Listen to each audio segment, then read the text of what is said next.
Hi, good morning. Good morning. Hi from Vancouver. You're a conscious parenting coach, Yes. and I know you have 25 years of experience as a trauma-informed clinical pharmacist. Can you please briefly tell us what that means? It sounds so interesting and fascinating. Yes, thanks. So I've been a clinical HIV pharmacist, an HIV pharmacist in Vancouver, BC, Canada. Part of my job worked at the hospital at an HIV clinic, and 10 years of my job was in the downtown east side of Vancouver, which is infamous for homelessness, poverty, lots of people who use drugs, sex work, addictions. And in that place is where I learned how to connect and create rapport and deep trust with the people who were suffering from all these atrocities of trauma and just systematic discrimination. And in that place, when we build trust and connection, then they're willing to be more engaging in healthcare and make choices to help themselves with taking medications, preventing disease. So trauma-informed care and harm reduction were huge practices in my practice as a pharmacist. So struggling with my own son, I realized those same practices applied to me Yeah, in my family, in my own home. this is exactly what I wanted to ask. I see you were already connecting to people a long time ago, but yeah, tell us a little bit about your personal awakening. What happened in your life and how did you shift to conscious parenting as well?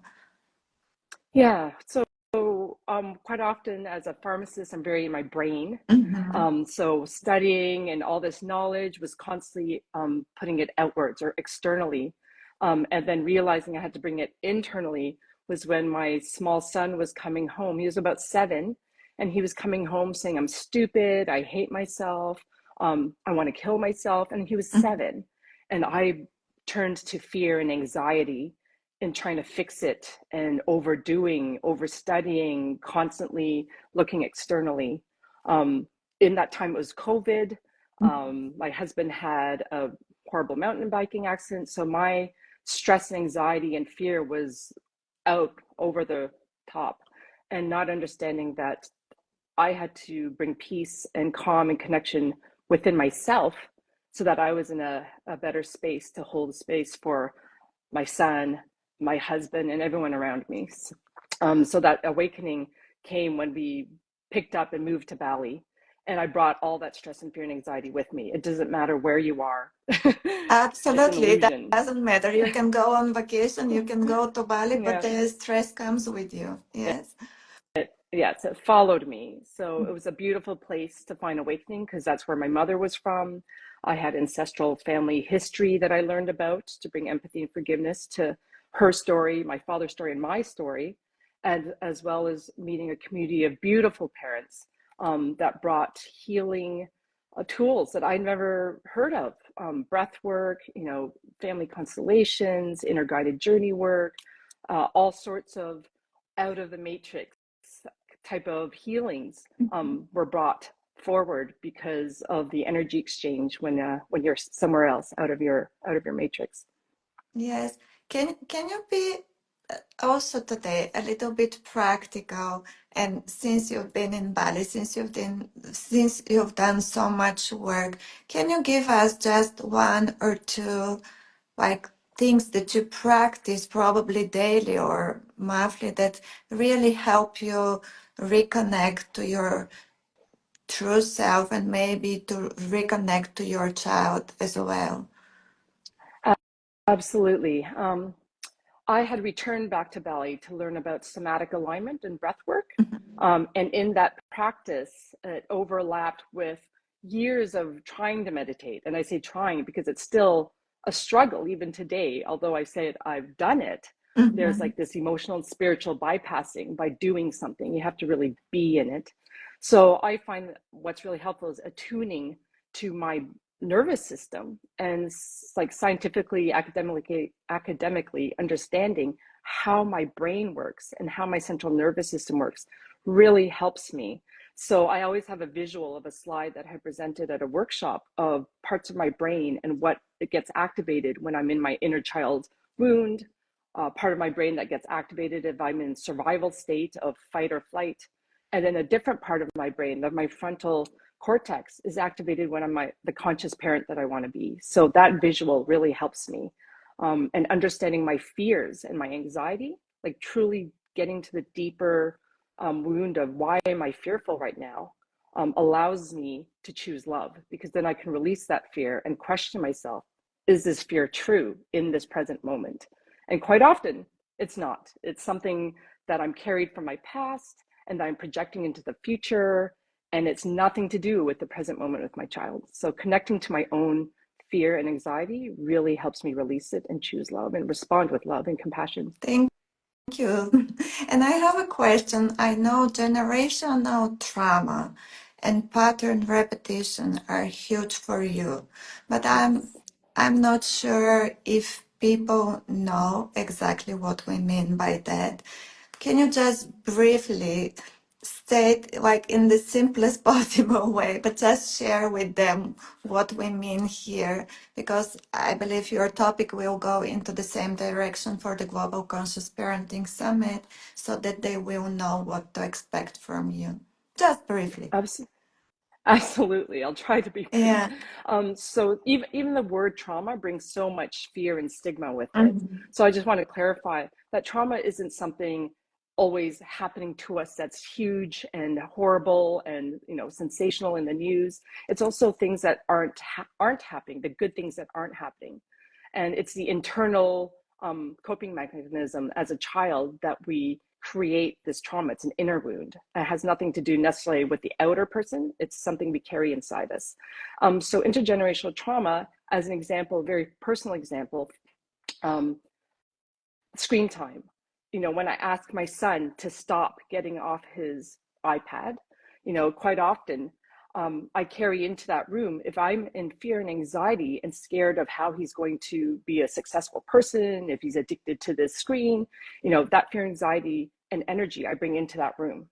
And with that fear and anxiety, I am then reacting to him. You're not listening to me. You're ignoring me. Why aren't you respecting me? Like all these stories that actually come back from my childhood when I didn't feel respected by my mother, when she was abusive or perhaps neglectful. I felt like I was unworthy and that she didn't see me. She didn't hear me. I was feeling ignored. And those same wounds and feelings I brought into the relationship with my son. And in breaking that cycle, I could look at him through a lens of love and abundance and compassion and empathy instead and go, hey, you're having such a fun time with your friends. I'm going to sit down and watch you and cheer him on. And can we, have dinner after you're done this? And quite often, because I'm sitting with him and engage with him and seeing, how much he loves the game versus how scared I am he'll be addicted, in the present moment, he then connects with me and he gets off actually as soon as he's done, and we're cheering that he won or whatever that might have been, and he leaves with me out of the room. So quite often it comes with seeing him in the present moment. Yeah, I love this example so much because so often we as parents, we project and we really connect to our own trauma and we are not so present for the child. So thank you so much. This was like really, really huge. I know also that you're an author. Could you please share a little bit about it? Which book? Yes, I came prepared. Oh, wonderful. So it's The Perfectly Imperfect Family.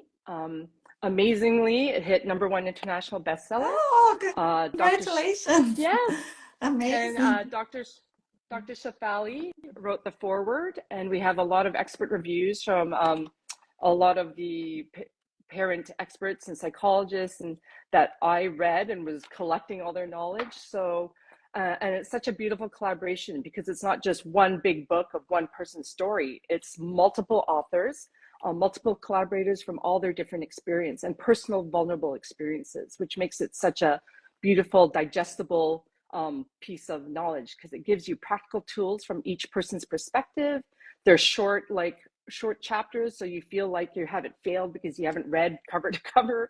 And as a busy parent, I understood that all the books I bought, I barely finished them cover to cover. Like, so it makes it doable without shame, blame, or guilt. You can take practical tools out of it. Thank you. And in Thank you. that book, I just share my mini memoir. So my Oh, healing journey. amazing. So I have a question um, now.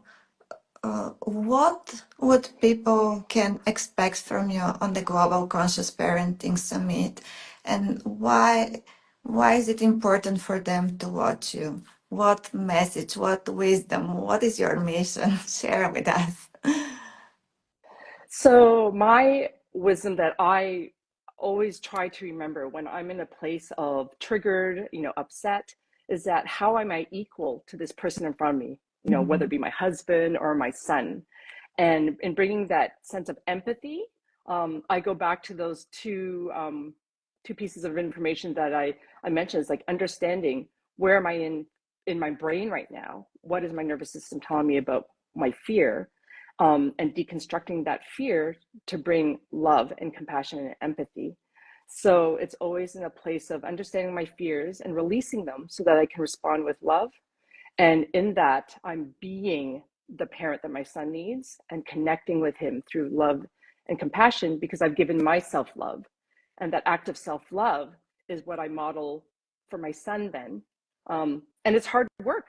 It's not because I'm perfect now. I'm a lot of the times, realizing, oh, I'm in ego, I'm in triggered, I am not present. And it's always this dance of being in and out of presence and understanding our reactions. So, I love this. We don't need to be perfect, and it's also a mm-hmm. journey. And it's like you said, it's a dance. We are constantly dancing.